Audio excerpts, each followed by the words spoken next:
संसार में प्रथम दिन स्मरण हुआ था, जीव 3 प्रकार से भक्ति करता है। तामस भाव से,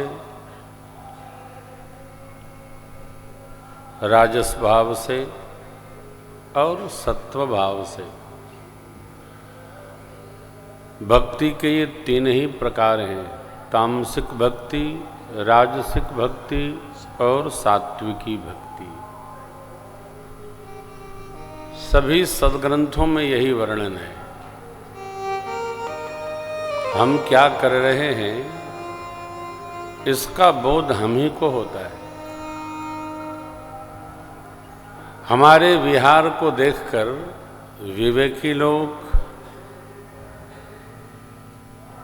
ये अर्थ लगा लेते हैं कि ये भक्ति का कौन सा प्रकार है जो किया जा रहा है,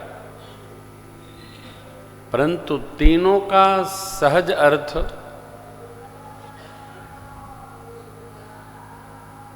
सहज परिणाम हमारे चित्त को ही ज्ञात होता है। इनमें कोई निकृष्ट नहीं है। उत्तम, मध्यम और निम्न है। निम्न भक्ति है तामस भाव प्रधान। हम शक्ति संग्रह करते हैं औरों को त्रास देने के लिए, अर्थ संग्रह करते हैं पड़ोसी को सताने के लिए। राजस में संसार में सुख प्राप्त हो इसलिए हम राजस भक्ति करते हैं।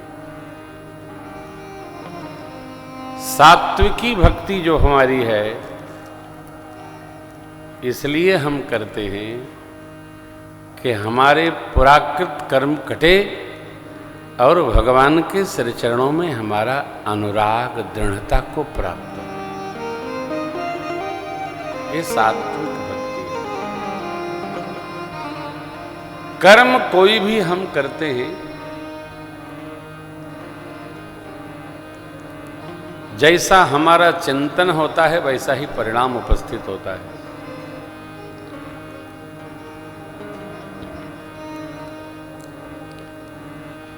हमारे जीवन का, विहार का, व्यवहार का, जन्म का सीधा संबंध हमारे चिंतन से है।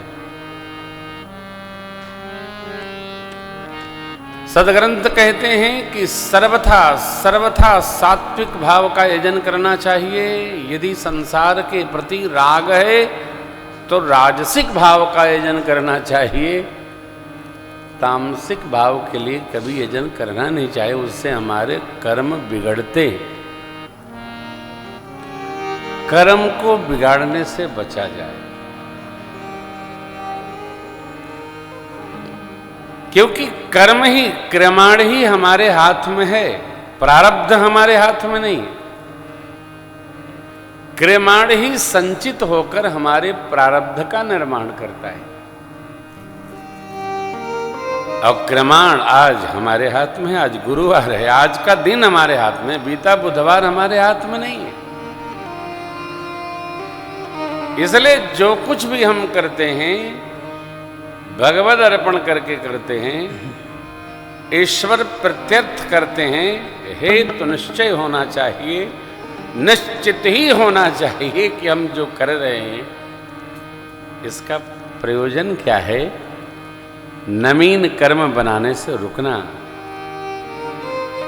संचित कर्म जो है उनको काटते रहना। कटेगा कैसे? भजन से कटता है, अनुष्ठान से कटता है, सत्कर्मों से कटता है, भगवत स्मरण से कटता है। जब हम भगवान का स्मरण करते हैं, भगवान की पूजा करते हैं, भगवान के निमित्त कुछ भी हम करते हैं, उससे हमारे पुराकृत जो कर्म हैं वो धीरे धीरे धीरे धीरे क्षीण होकर कमजोर हो जाते हैं। अनेकानेक कथाएं आती हैं। एक पंडित जी और एक सेठ जी के दोनों के बच्चे बड़े ही अंतरंग मित्र थे। पंडित जी का बच्चा दैनंदिन रूप से मंदिर जाता, पूजा करता, भगवान शिव का आराधन करता, घर आता।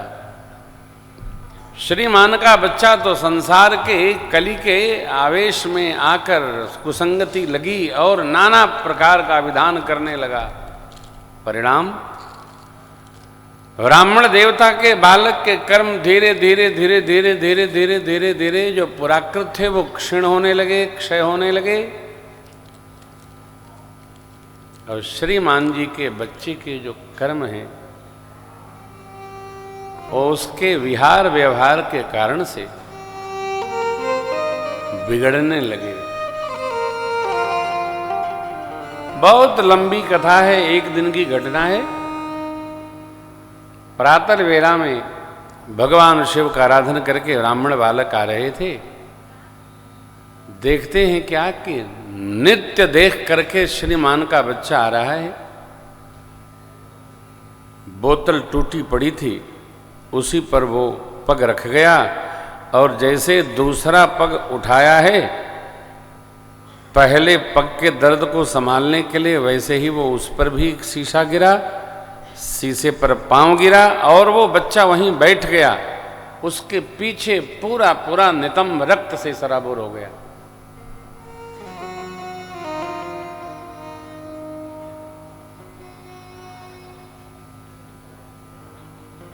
ब्राह्मण देवता का बालक उसी समय उधर से निकला, दोनों सखा थे, उठाया, घर ले गया, प्रक्षालन किया, रक्त की चिकित्सा हुई।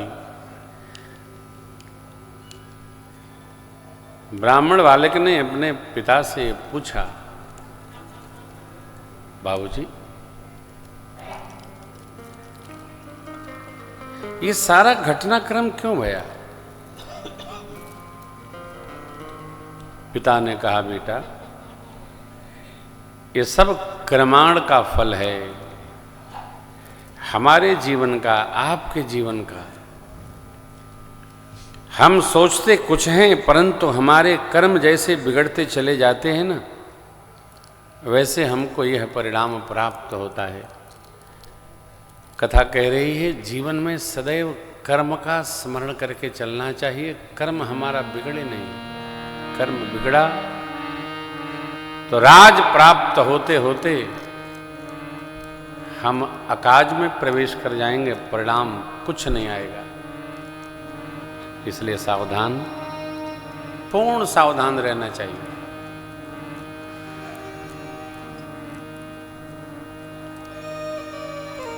ये जो अनुष्ठान हम आप संपन्न कर रहे हैं भगवान शिव की कृपा से,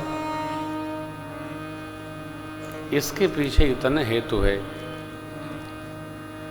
कि हमारा आपका प्रेम भगवान में सहज होने लगे